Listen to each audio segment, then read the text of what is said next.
سیدنا عثمان کے خلاف بغاوت ہو گئی. اس بغاوت میں بلوائیوں نے مدینے پر آ کر قبضہ کر لیا. قبضے کی صورت یہ بن گئی کہ ان کے گھر کو چاروں طرف سے گھیر لیا گیا، وہ ہوا محصور، یعنی محاصرہ کر لیا گیا، وہ نکل نہیں سکتے تھے باہر. پورے مدینے پر ان کا قبضہ تھا.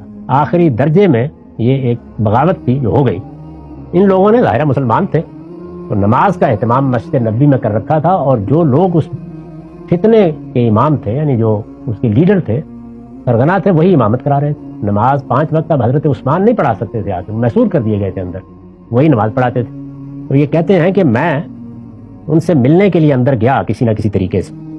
میں نے ان سے کہا کہ مسلمانوں کے امیر تو آپ ہیں، اور میں دیکھ رہا ہوں اور آپ بھی دیکھ رہے ہیں کہ آپ کے ساتھ یہ کیا معاملہ ہو گیا ہے اس بغاوت میں. اب آپ باہر نہیں نکل سکتے.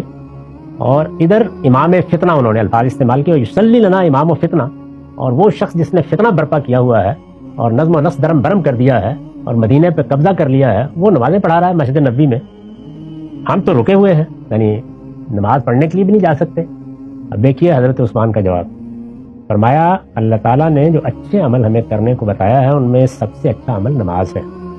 جب وہ اچھے عمل کی طرف بلا رہے ہیں تو ان کے ساتھ جا کے نماز پڑھو، جب برائی کی طرف بلائیں تو اس میں نہ جائیں. اس موقع کے اوپر بھی خدا کے پیغمبر کے تربیت یافتہ لوگوں کا طرز عمل یہ ہے. تو اس کی روشنی میں ہمیں بھی اپنے اعمال کا جائزہ لینا چاہیے. آخر دعوانا الحمدللہ.